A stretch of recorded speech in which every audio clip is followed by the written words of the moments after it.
Welcome to Fertilish, the podcast where we get real about fertility, infertility, and everything in between. I'm Laura. And I'm Brandis. And whether you're knee-deep in treatments, just starting to ask questions, or somewhere in the ish of it all, you're in the right place. Here we ditch the stigma, break down the science, and have candid conversations about the messy, emotional, and sometimes hilarious journey to growing a family and preserving your fertility. So grab your coffee, your meds, or just your curiosity, and let's get into it. Hello, and welcome back to another episode of Fertilish Podcast. Today, we have a very, very, very special guest with us. We have been so looking forward to this episode for so long. We have our Chief Nursing Officer, Justine, with us today. Thank you. I'm so excited to be here. Thank you for joining us, Justine. Justine is the one who runs all things CNY. She is our go-to for everything. We call her Queen Justine. That is true. And this is a really cool episode because it's hard to get all of us in the same room ever because we all live in different states. So yes, very different parts of the country. Justine has traveled all the way from New York to be with us today. I did. By car. That's right. And Justine does not fly. So Justine drove all the way. That's funny. I know. I hate flying too. So Yes, you do. It was a big effort to get her here today. So we really, really appreciate you coming and joining us. This is really special. Yeah. So Justine, tell us about what you do at CNY. Well, I am the Chief Nursing Officer of our clinical area, mostly. I am a support for our staff and our clients, whatever they need. And how long have you been with CNY?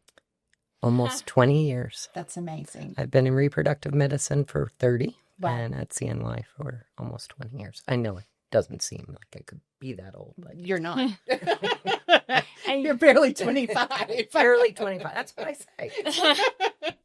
And you actually started with Dr. Kiltz from the beginning, right? From the very beginning?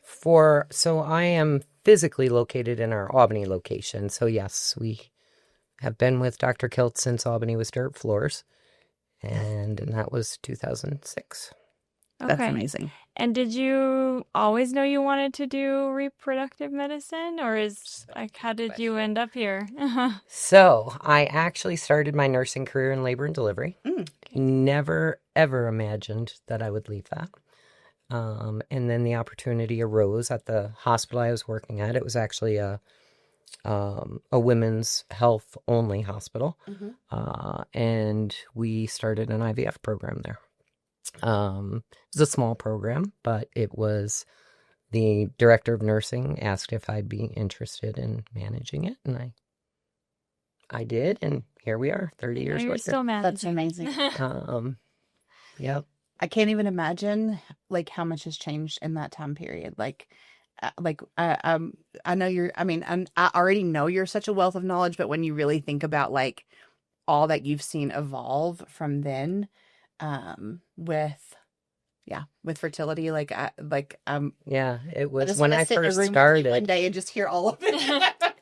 ICSI was pretty new when I first started, which is kind of a strange concept to think about. I think about all the people who didn't benefit from that. Yeah. That's a really where good we point. actually inject sperm into eggs. It's, it was pretty new. So that's amazing. And now it's standard out of clinics. Exactly. Wow.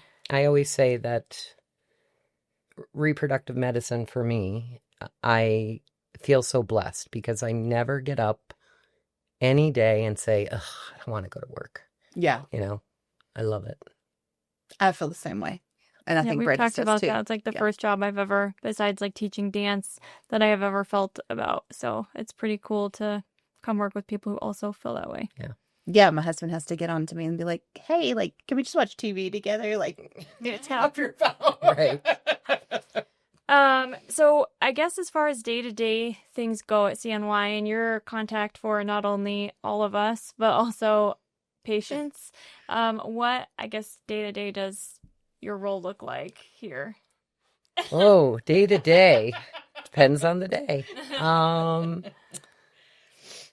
I do a lot of things for Dr. Kiltz. when clients need that little extra. I try to be there. Resource for the nursing team. My role has evolved in a little more business sides of CNY fertility, so dabble a little bit in that. I'm learning a lot. One thing with this field, you learn every day. That's true. Every single day. And there's always opportunities to learn. So emails, web correspondence, tasks, Dr. Kilt's calls. That's my day. All of it. And Teams meetings. All in between all that. Okay. And then I know we wanted to kind of touch on, what the process looks like from, hey, I want to become a patient at CNY. I want to do a consult, all the way through to actually, doing treatment. And turns out there's even things you can do before a consult. So hopefully we can touch on all of those things today. And actually, if you are interested in becoming a patient, you actually will start with Laura, or a 15-minute call with one of our liaisons. Yeah. So we started a program last November, December. It's an intro call team, and we offer complimentary 15-minute introductory calls for people who just want to learn more about CNY. Whether you want to schedule a consult, but you have a few questions on what that looks like first, or whether you want to try to figure out if CNY is a good fit for you, you want to try to figure out if you even need to be at a fertility clinic, you just have questions. So there's no medical advice that's given on these calls, but there's a lot of information that can be really helpful. So, is this pricing correct? Like, what's the catch? Like, where, is this real? The finance, right. It's real. The financing, is it really 100% approved? Like, what does this look like? Can you help me navigate our payment calculator? Or what does traveling for treatment look like? I live in Nebraska, and you don't have a clinic in Nebraska, but I was thinking of going to Colorado Springs. What does that look like? When will I need to travel? What are my options for that? Or just, any logistical, questions about getting started. What, treatment options do you have available? So those patients, or those prospective patients are able to schedule a Zoom call. Again, it's, there's no obligation. It's complimentary. You don't pay anything for it.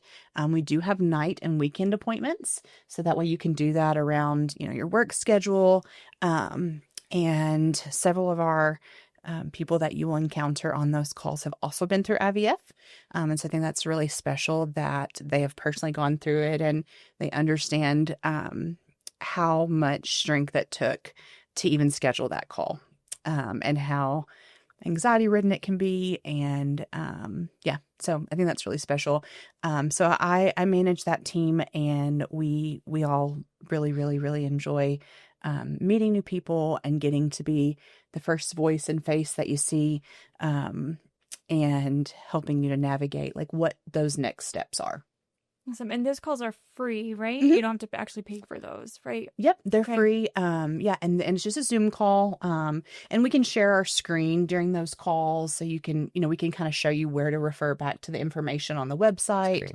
That way, if your spouse is not able to be there, which no worries if they're not, then, or your partner, or you want to just be able to refer back to it later, we'll show you where to navigate to find the information, so that way you can always look it up later and refer back to that information. And then we'll walk you through the process of making sure that you're comfortable with scheduling a consultation and what that looks like. Okay. So you could just call and schedule that, or schedule that online? On the website. Mm-hmm. Okay. Yep. And then from there, let's say they have an introductory call and we want to move forward with the consult, because I don't see this side at all. Right. What happens from there? Yeah, so they can also self-schedule online for their consult. We actually developed a new consult team, and it is a team of amazing nurse practitioners that have been trained by Dr. Kilt's, the Dr. Kilt's CNY way, and you can self-schedule that. They are also all over the country. Mm-hmm. So we have later appointments or very early appointments. And you have your consult with our nurse practitioner. They'll review your history, give you a protocol. And a lot of it is just getting that introductory call, getting that initial information, what it looks like. A lot of our clients are ready and proceed with IVF. They're given a protocol. And then once it seems so overwhelming at that moment, but once you're in it, it does go smoothly. Yeah. And, even from a consult aspect, like Justine said, sometimes people have a consult and they know exactly what treatment they want. Sometimes, they just want testing to see kind of what's going on. And so all different kind of ranges of that. I think something that helps from our end is if you have had testing done anywhere, to upload that to your portal. If you've done cycles in the past, have that information ready. If you did IVF, did you do transfers? What types of embryos were they? The more information you can give us to help develop your protocol and your plan, the better. And I think, that's really helpful when you have that ready. And then if you've had any testing done, usually within the past year, we don't have you repeat it. So it's helpful if we have that on hand. Absolutely. And I did want to mention that the consultations are telehealth. So they are remote. So you can do that from the comfort of your home or just wherever you're most comfortable. So you don't have to worry about traveling to an office or getting to a certain place. That's something that you don't have to travel for. So, and then we do get this question quite often, and I didn't get the link to my consult because they received a link for their intro call. So you won't get a link to the consult. It will be a telephone call. So I did want to mention that because I've gotten that quite a bit lately, thinking that they've missed the link, but there is no link to your consultation. It is a telephone call. So I think that was important to note. Definitely. And then once you have the consult, you will receive a link to schedule a nurse navigator call. And during that call, the nurse will go over everything the provider wrote about your consultation and get you started. Whether it's you need testing, you'll get an order for that. Whether you've had all your testing, you come in, you're all prepared and ready to go. We'll get you with financial to potentially do an IVF medication package. And then once that financial agreement's set, then we can order your medications and get you started. And it just depends. And I will say, because we were talking about the website a little bit, one of my things that I try to express, the website is a wealth of knowledge. If you know everything on that website, you know as much as I know. After 30 years of doing this, you will know as much as I know. I understand that it's rabbit holes. There are a lot of them, and some might not apply to some people, but don't lose throughout your journey. Go back to the website. Yeah. Look for answers on the website. They're there. I still look at it all the time. Yeah. Answering questions for patients. I'm like, I forgot. Let me look that up real quick. I do it. Yep. Yeah. It's just, it is a really great resource, but I think a lot of our clients, once they do make that initial appointment, they don't go back. It might be where they find us and where they see our pricing and they see what services we offer, but it is truly helpful to find other information there throughout your journey. And it's constantly updated and new information is constantly being added to it. New locations. Yeah, absolutely. New locations. New services at those locations. Even new blog posts from like our providers that are being added on different, topics or, as we see things trending and people have questions or want to know more information about XYZ. There's even more, additional information and further reading if you wish, that you can definitely keep busy with for sure. For sure. Yeah. And, a lot of people too ask about like not even the monitoring map to find locations, but they always ask about immune protocols, what medications are for. You can literally go on Google and type in CNY Fertility Immune Protocol 3. Yeah. And all the protocols will come up with each med, each protocol, what it's for, which is really helpful, as well as injection videos for all of the medications. And that's a common question I get is, are the nurses going to show me how to inject these? And yeah, they're always willing to help, but there are videos available on our website as well. Yeah, and your patient portal as well, right? Do we have that? Yep. Yep. Yes, there too. The pharmacists, the pharmacies, we use a couple common pharmacies. They have coaches too. But oh yeah, MDR. Like Jeff recently told me a few months ago about that program, and he had kind of sent me some information about it, and I was like, "What? This is amazing!" And so he kind of let me demo that program. That was awesome. Yeah, and in office, our clients get one-on-one teaching. A travel client will still get teaching with the nurse that's going to start them in their stimulation, but as well, they'll get a lot of written documentation, how to mix things together, how to give this, how to use follow-stim overfill, things like that.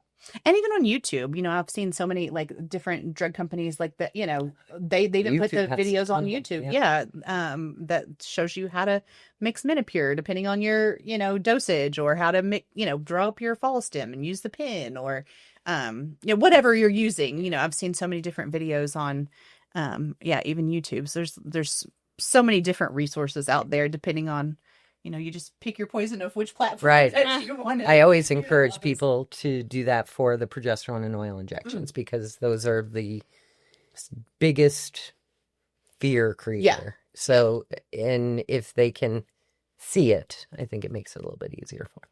And once you have a couple of them down, it's no big thing. I can't tell you how many times I've given myself an injection without looking in a gas station bathroom before. It can be done. It gets easier. So, yeah, the PIO, I don't even know if I could give myself an injection like that. And then the people that have their partners do it that know nothing about it. Oh, no. My husband's hand shook way too much for me. I was like, no. I know you want to be a part of this, but no thanks. I got this.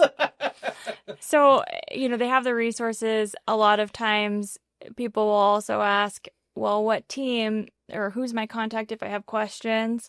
We do have a 24-hour nurse line for emergencies, but just for everyday, like run-of-the-mill questions about meds and different things like that, we do have a patient portal. And their contact is the nursing team that they're monitoring with, right? Okay, I've been telling people right. You have.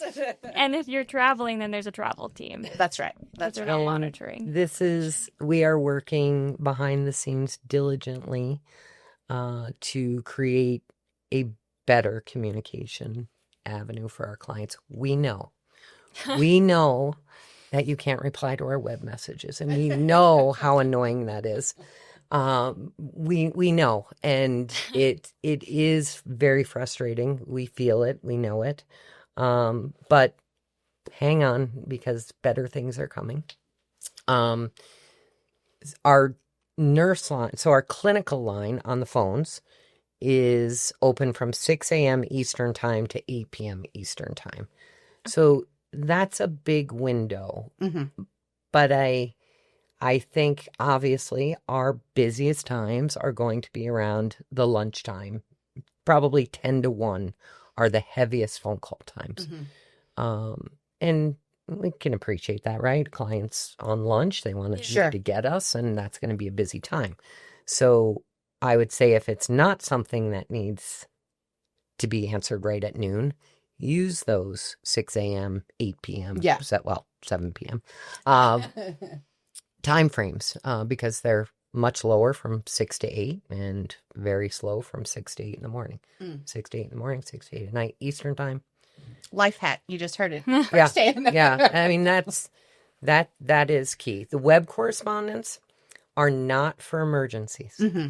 And I think that's challenging sometimes because we want you to message us with your cycle day 1 and all of those things. And yes, they are important, but you might not get an answer 15 minutes later. Right. It might be an hour or 2 later.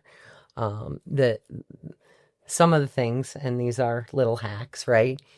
If you're messaging with day 1 and you're coming to one of our offices, tell us what time you want. Tell us what day you want.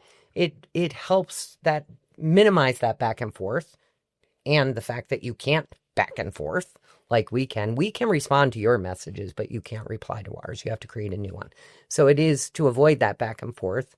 Tell us what you want. We'll make every effort to make it happen. That's good advice.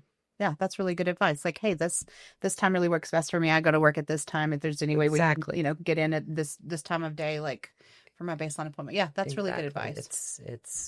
And tell us what you're doing. Yeah.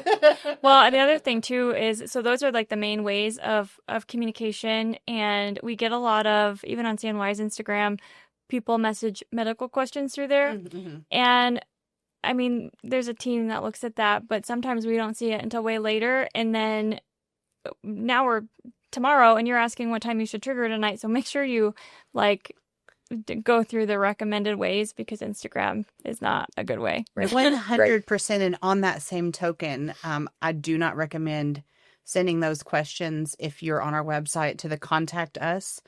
All of those come to me.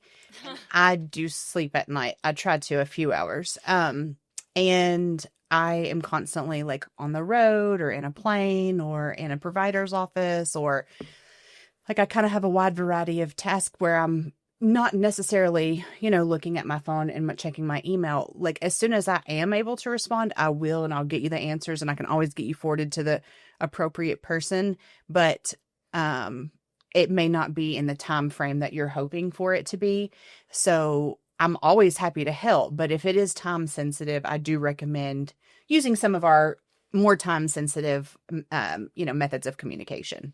And I think it's hard to distinguish too, like, what things are emergencies, what is time sensitive. And I know a question we get a lot too is, hey, my cycle day 1, which is the first day of your full menstrual flow, is on Sunday. I'm so glad you brought this up. Should I call the emergency line and report that? So no, you can just message in, and the nurses will get it and get you scheduled, because usually we're not scheduling until cycle day 3, 4, or 5. So that's adjustable. But yeah, you don't need to call the emergency line for that. No, that is. And I get that in email quite often on the weekends. And so I'm really glad that you brought that up, because I was planning on doing the same, because I feel like that's a common thing, is that like you are very special to us, but it's not rare that people have their cycles start on the weekend. So like that's not, an abnormal occurrence. We only have 7 days of the week, and 2 of them are on the weekends. And so there's a pretty good chance that's right. So we definitely have that happen all the time. And we have protocols in place to be able to schedule. It doesn't, your baseline doesn't have to be that next day. Right. And Saturdays we have our clinical line team on from 7 a.m. to 2 p.m. Eastern time. And usually we will, if your period starts after 5 p.m., we usually count the next day as day 1. Right. So, if you get I get this question a lot. If I get my period on the weekend, when do I call? Mm-hmm. So, Saturday afternoons and all day Sunday, you can let us know Monday. Or message that day, but no, you won't get a response till Monday. That's right. Yes. We do not, and this is a good thing, we do not answer webs on the weekends. Sometimes in the morning on Saturday. Yeah. But again, urgent matters shouldn't be a web. They should be a phone call. So don't freak out if you don't hear anything. And the other thing, is we've talked about this after a consult. People always say, well, that was a lot. I'm not going to remember any of this. There are so many ways you can communicate, and there are going to be people that walk you along these steps as you go. Like every day you go for monitoring, you're even going to get a calendar every day, or kind of a sheet of what meds you take and when and what days. So in each appointment, you get that. Either if you're a travel patient, it's uploaded to your portal. If you go to one of our locations, they'll typically give you a physical copy and send it to your portal. So you're not really left high and dry. We help you through it. Absolutely. I did want to circle back to the consultation part and ask you, so what's happening behind the scenes following your consultation? Kind of what is our team doing from the time that patient hangs up with a provider? What happens after that? So a couple of things with initiating the nurse navigator team. and we've changed it recently, as a couple weeks ago. What we originally did was we scheduled a nurse navigator call with every client. And what we found was not every client was ready to proceed. Okay. Like Brandis said, some are just want to do testing, or, they want information, but they're not going to be ready till February to do anything. So we created a self-scheduling program. So if you have your consultation, you will get a link to self-scheduling your nurse navigator. You don't have to. If you're not ready, you don't need to do it. You can actually schedule anytime you want. If I'm not sure how far out the calendars go, but let's assume they go out a long time. If you're not ready to start IVF until January or February, you can schedule your nurse navigator at the end of December, whenever you want. Good to know. If you're ready to go, schedule your nurse navigator call, because that's going to be really important to then outline what the provider said you needed. And getting your protocol. We're about under a week now. That's amazing. Yeah, it's they can get scheduled that within a week plus. That's awesome. Yeah, and that was another reason we changed it, was because we were scheduling far out and scheduling people who really weren't ready. So this gives the clients the autonomy to decide what they want from us. Absolutely. And so then they'll go through and get you ready and get you set up to proceed. And then they will also offer you a financial talk. Now, when a client schedules a consultation, they get a financial welcome packet, and they get lots of information. It is probably overwhelming. They get emails, links, YouTube videos, but it is a lot of good information. And the financial piece, I always say, there's two things our patients worry about, right? Am I ever going to have a baby, and how much is it going to cost me out there? And we understand that. So we try to give as much information about the financial aspects, but there are just some things that clients need to do on their own. Their insurance. It's good if they know their insurance. What does your insurance cover? Sometimes you do have to discuss things with your human resources. It may not be something that's readily available to you. And we appreciate that that's not always an easy conversation. But the financial piece is a big piece, and there's lots of information to prepare you for that.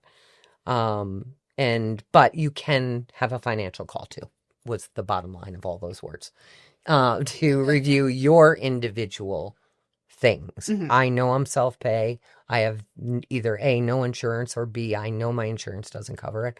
I'm self-pay. Then they can individualize what your treatment looks like, because we've had the consult. We know you're doing XYZ. This is what XYZ cost. This is your down payment. This is your payment plan, whatever you want it to look like. And it takes that anxiety away. Right. If you do that ahead of time, it takes it right away. There's been conversations forever about when people should pay. I don't have to pay until the time of retrieval or whatever. I think if you find you take care of those things from the beginning, you don't want to be dealing with your financial stuff the day you come for your retrieval, or the day you come for your transfer. Those times you've worked so hard for those days. Take care of that stuff beforehand. Absolutely. It's going to be much easier on you. And your consent forms. Yes. And to that same point on the financial welcome packet, that is available to everyone, anybody in the whole entire world.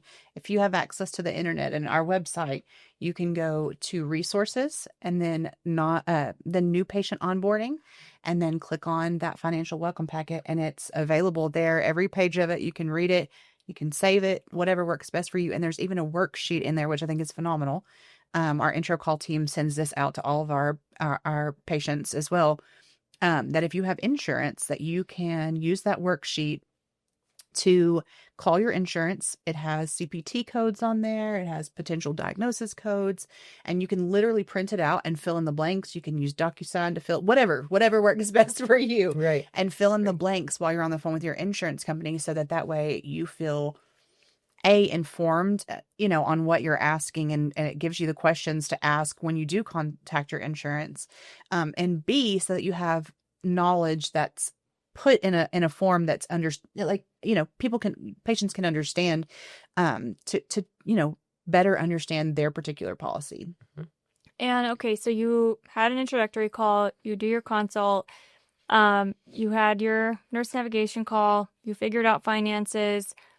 Now I'm ready to start IVF or kind of whatever plan I'm going to go with. I can report cycle day 1, but when do I order meds and how do I get those? I'm so sorry, Brandis. Before we get there, I did want to mention the patient portal. I think that we get a lot of questions about the patient portal. Just this little life hack from patient to patient: don't use the app. Don't use the app. Like, I find that it's not it's not us. I promise we would fix it. We're working on it. We don't want Don't it to forget, be we're this working on it. way. But if you need to access your patient portal from your phone, I do recommend using your browser instead of the app. And then obviously, like on a computer, it's even better. But getting that patient portal set up is going to be key before your consultation. So once you schedule your consultation, you will actually get an email titled Welcome Kit, that will have like login instructions and your like login credentials. And sometimes that can go to your spam or junk folder. So I think it's important to like be on the lookout for it there. If you don't get that, you can contact us. Either you can press that contact us button and it'll come to me and I'll get you to the team that can do that. Or you can give our welcome team a call at our main number and select option number 1. That's important. Select option number 1.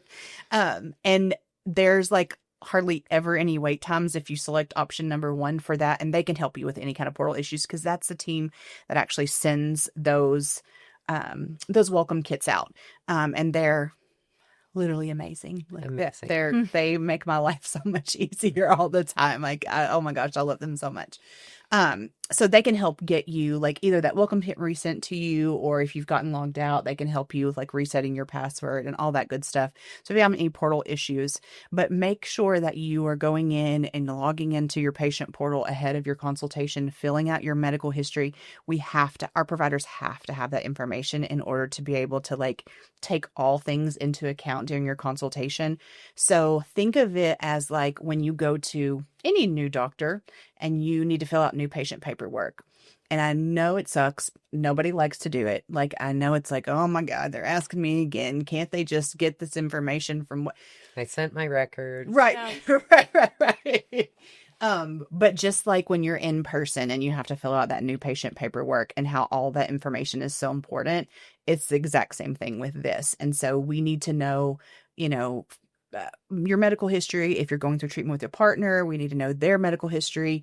And then any relevant like testing that you may have had completed. And, if you've been through fertility treatment before, make sure you're uploading that information as well, so that the provider can say like, hey, this is what worked or what didn't work in the past. And like all of those things come into play. I know Brandis and I have talked about this before, but like all of those things are very relevant and come into play in developing your new treatment plan at CNY. And so if that hasn't been done, about a week out, they will start sending you reminders like, hey, log into your portal, make sure that you're filling out your history and all those good things. And then they'll send you another one if you have, so those come pretty regularly. And then if it gets to, is it 24 hours? 24 hours before your appointment time, your appointment time will be replaced. Someone else that has completed that will be replaced. You can reschedule that. We understand life happens. Like, we get it. But obviously we want you to keep your original appointment time, and we want you to get taken care of in a timely manner. And so just getting in there and filling that information out in the patient portal is really important. It really is. And it's a good point about that the patient portal information is very fertility related. Mm-hmm. It's what you've been through, and it's so helpful to our providers. Yes, we appreciate your records, but it just makes your consult so much smoother if we can at quick glance say, I've done this many cycles, or I've been pregnant this many times and lost this many times. Yeah.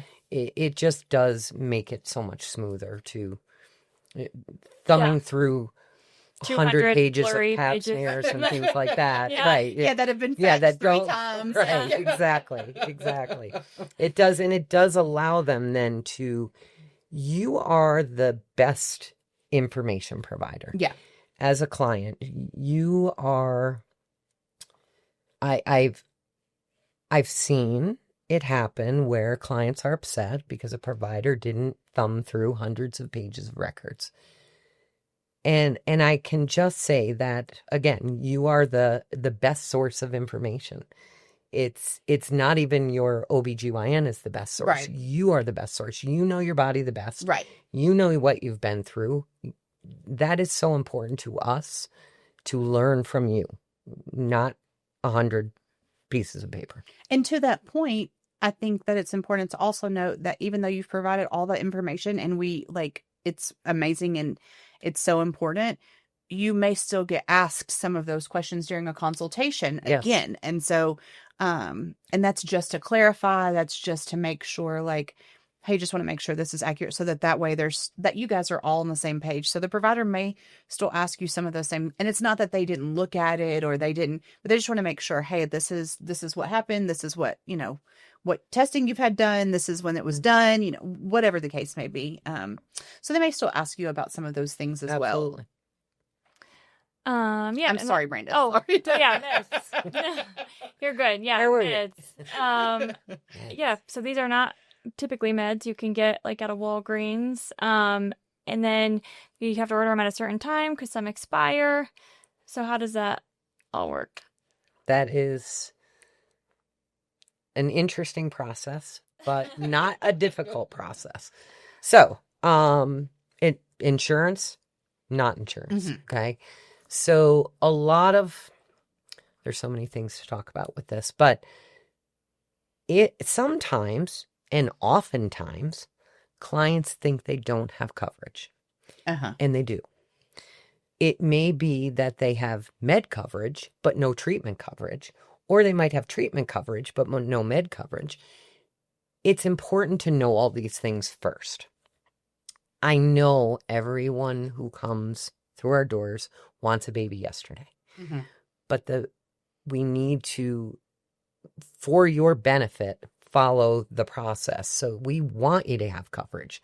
If you have coverage and can get, these medications are upwards of $3,000 to $4,000 sometimes.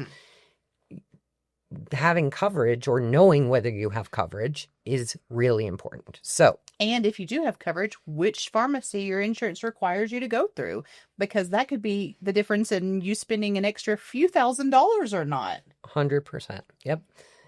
So knowing that is one thing. We have a whole team that will look at your insurance and get authorization for whatever you're doing. Many insurance companies require us to do the treatment authorization before they'll give us the medicine authorization. This is all behind the scenes, and it's so frustrating for clients because they don't see it. Yeah. But it truly is a well-oiled machine if you follow the process. So we send messages. If they have their nurse navigator call and the client's ready to go, but she's not sure about her insurance coverage, we send a message to our auth team.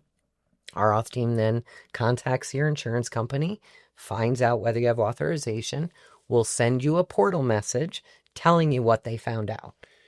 You don't have any in your self-pay for IVF, or good news, you have coverage for IVF and here's your auth number, whatever the case may be. So that should happen first. You don't have coverage. Our IVF medication package IVF/bundle. So we have one package now for people who are doing IVF and doing transfer. And then we have another package for just egg banking. So the IVF medication package, if that's what you're going to do, we send a message or you reach out to our patient accounting team, let them know you'd like to purchase an IVF package, or you can purchase it online. And then once the agreements are in place, whether you pay in full or you set up a financial agreement, that financial agreement needs to be signed and back to us.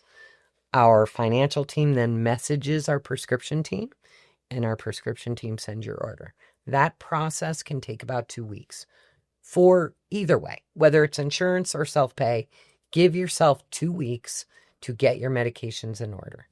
And then once you know your medications are at least at the pharmacy, call us with day one. If you don't get regular periods, just call us and we'll work out when you start. So this is why you can't, and we get this a lot. I've had all my testing done. Today's my cycle, day 1. Can I schedule baselines? I had my consult yesterday. Yeah, and it's no. There's a lot that goes on in the background that you have to do. Absolutely. And I do want to circle back to the IVF bundle. That doesn't mean that we have one protocol for every patient. Yeah. That's right. It just means we have one bundle. That just means that you're going to get a package of medications, but if you have 10 patients lined up beside each other and they all got a package or a bundle of medications, they're probably going to have 10 different protocols and 10 different dosages of medications that they're taking and how they're going to, when they're going to take that. There's so many variables. So it just means that you got a bundle of medication and that's all. You were able to save quite a bit of money by doing so. So that's all that means. It doesn't mean that you have the same bundle. I mean, that you have the same protocol as a patient that you talked to on Facebook or the patient, that was a friend that referred you to CNY. You all have different protocols, and for a reason. So I think that was something that was kind of misunderstood when we had 3 bundles and then now moving to 1. People assumed that we had 3 different protocols. And that's just not the truth at all. Right. There was a lot of data that drove that decision. For clients, I'm sure many clients who may watch this will know that if they purchase bundle 1, often they needed more medication. Yeah. And then they would have to buy that out of the bundle. We didn't use bundle 3 very often. Bundle 2 is the most commonly purchased bundle, which is why we decided to go to that. You may use less. Sure. You may need more. Right. That's where the individualized protocols come in. But I promise that this is the most cost-effective way to go. I get that question a lot. Is it, given my protocol, does it make sense to do the bundle? And I don't think I've ever said anything but yes, it makes sense to do the bundle. It is the most cost-effective way to do IVF with CNY.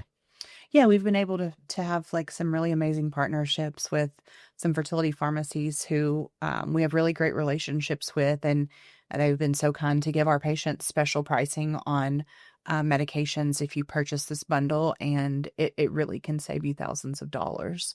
And to your point, you may need to purchase additional medications.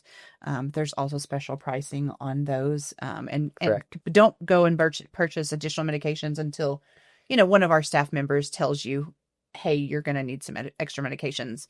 They can overnight meds to you. It comes really quickly. I've had to do it myself before. I've had to get meds in a hurry real quick. But keep us posted if you're running low. That's right. Yeah. Communication is the key to this. That's right. Well, because we do run into weekends, holidays, or new med needs to shipping problems. Yeah. FedEx doesn't matter where you live in the world, it goes through Memphis. That's right. So, if you could ship something from Boston to New York and it's going to Memphis. That's right. So, yeah, communication is key to that, needing more medication. But going back to that a little bit, because I want to reiterate it again, there are medications in the package that you will not use. Mm-hmm. They don't have any monetary value for you. Can't return them. It's still, even if you don't use many of those medications, it's still the most cost effective way. Yeah. And there's transfer medications that we won't know until we get to that are in that bundle that so it's not that it's just there in case of needed. So some people will use them and some people won't. And we won't really know until we get to that place in time.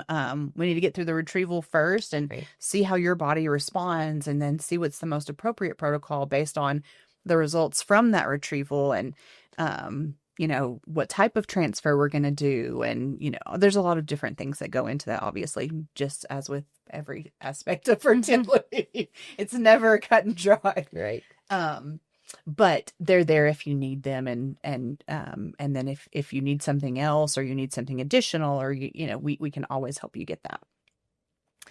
Is there anything you guys think, just from getting patient calls and correspondences all the time, that we haven't covered as far as questions people ask? I think we covered a lot of good things. Yeah, no, this is, I'm so excited about this episode. This has been so amazing.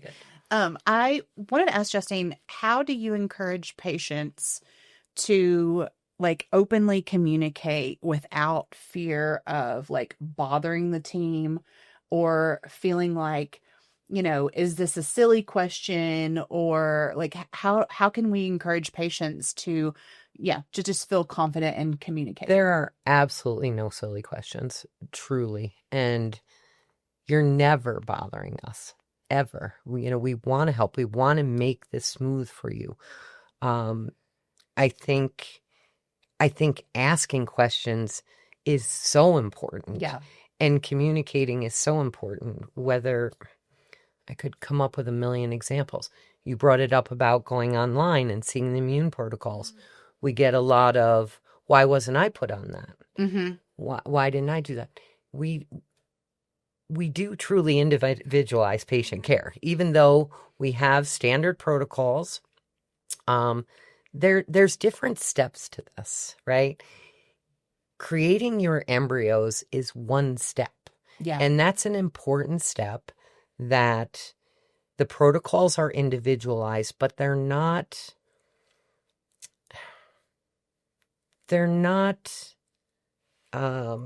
a lot of them. Yeah. There's not, we're giving you medicine to make your ovaries make eggs, or grow those eggs. Yeah. And you have eggs, and I know you guys have done the episodes about how many eggs we're born with, mm-hmm. and how many we lose when we're born, and all of that. The medicine that we give is to try and grow these eggs that you have congruently, and to get the most mature eggs that we can. So that's one piece of it.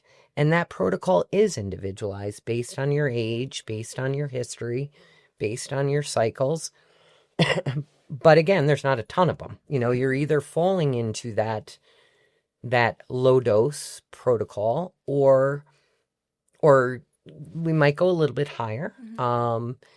What we found with some of our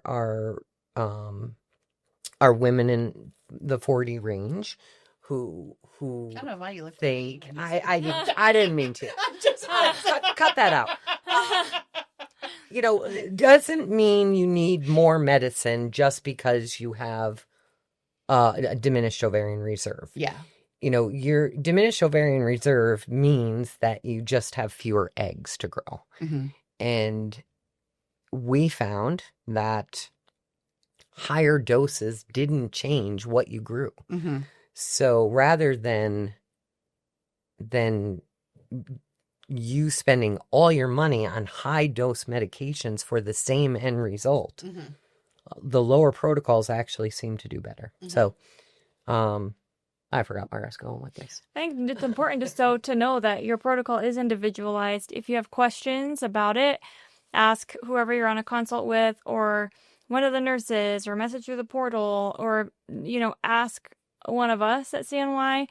I feel like a lot people will get on the phone from Facebook and say, well, this person was on this protocol. Why wasn't I? She's, she's 42, she's 32, and our protocols are different. I think they forgot this, or her transfer has a trigger and I don't have a trigger and I'm missing this. I need to order a trigger. But those, there's way different protocols. So I think talking to the medical team about stuff like that instead of online is big. Very important. Well, even at face value, even if it seems like, okay, well, this is similar to this patient, this is similar to this patient, there's so many other underlying variables that may not, that at face value you're not seeing, and was a reason as to why this protocol, like this person went through this particular medication or used this particular medication, or there's a lot of different things that are looked at. And that's where that like medical history comes into play. And that's where those medical records, if you've had, previous cycles, like all of those things come into play into making a decision and what's best for this patient.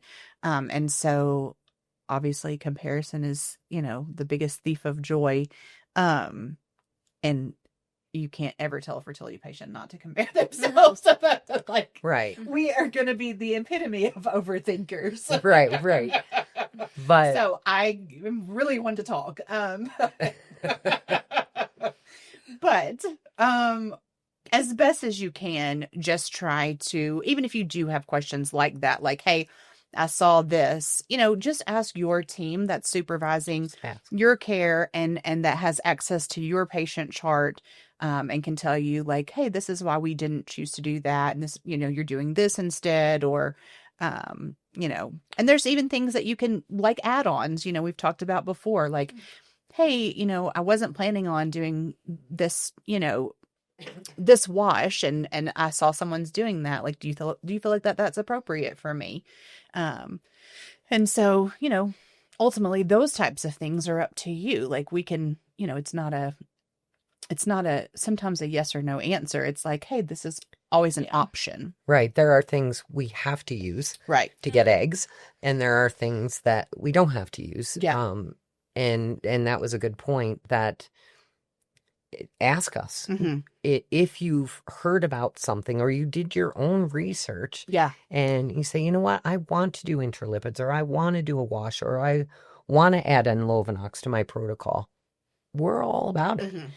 Obviously, if there's some medical reason why we can't take it, you have an allergy, right, or you have a bleeding disorder, acid, But communication is key to all of this. There are a lot of things, but where I was going with that process of creating embryos is one step. Yeah. And then a lot of our clients do freeze. There are many reasons why we recommend freezing. And I understand that fresh transfers are included in our packages. This is something we've discussed a lot with Dr. Kiltz. And he wants to keep the fresh transfer in. It doesn't have any value to it. If you don't have a fresh transfer,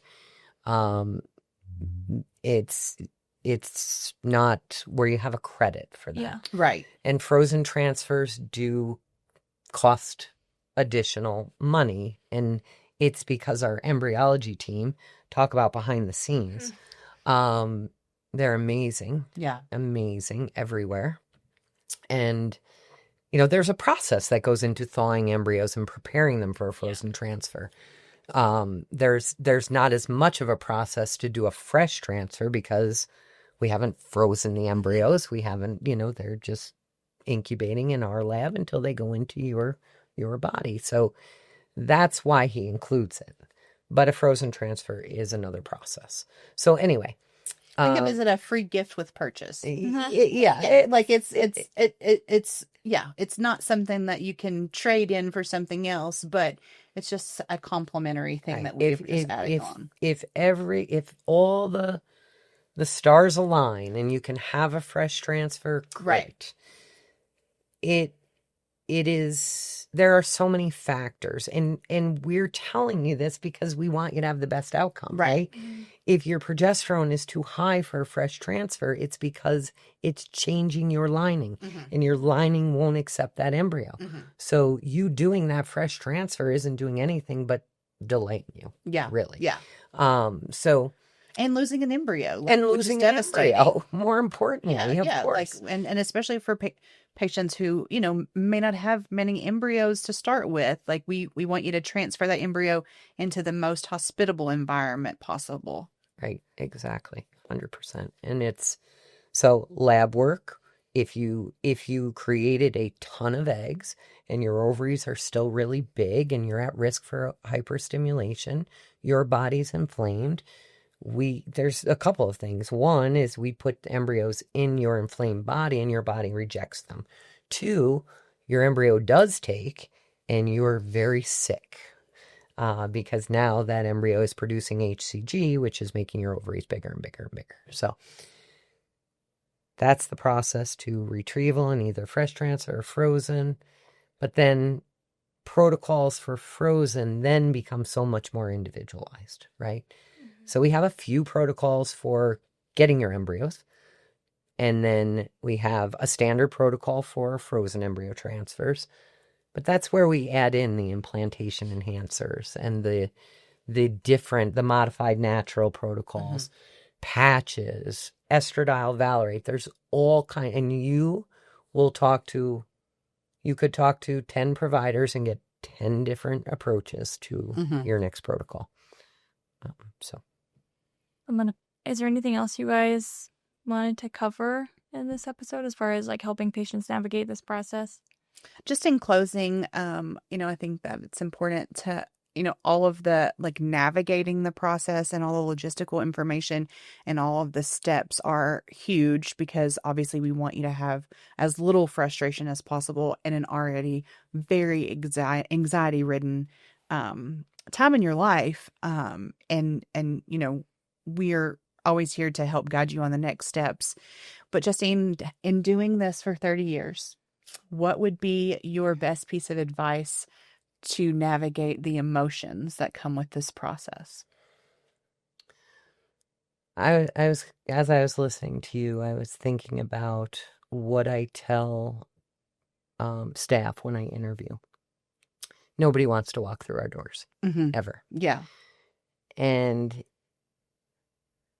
our role, our desire, our passion is to understand that and make the process as smooth as possible. I know there are bumps here. We really work hard to try and keep those bumps to a minimum. Communication is the key. Just connect and communicate and be open. We're human. Yeah. But we want this for you. We truly, truly want this for you. Dr. Kilt's mission in life is to provide this care to anyone and everyone and do his best to keep it as affordable as possible. And we follow that, and we truly just want to provide the best care we can. Yeah, and there's so many people that work here with us that we truly have a team of people that work here with us and that I get the pleasure to work with every day, that believe that exact same way. And it is one of the parts that make CNY as an employer and CNY as a patient so special. I agree. Okay, we're gonna get off the cry. No. I'm glad we were able to do this because I feel like I learned a lot, and I feel like we should send it in every welcome kit. So that way patients can watch it or listen to it first before they even have a consult, and I think it'd be really helpful. So I'm excited we did this. Yeah, and if you have suggestions on ways that we can improve our processes, I think that, obviously, like, we're constantly evolving. I'm always shocked at like all of the new things that we're doing all the time to try to make things roll smoother for patients. Obviously feel free to reach out to us. We also love for you to follow us on Spotify, Apple, Amazon, all the places where you get your podcasts. And we love for you to click that little star and give us a 5-star rating too.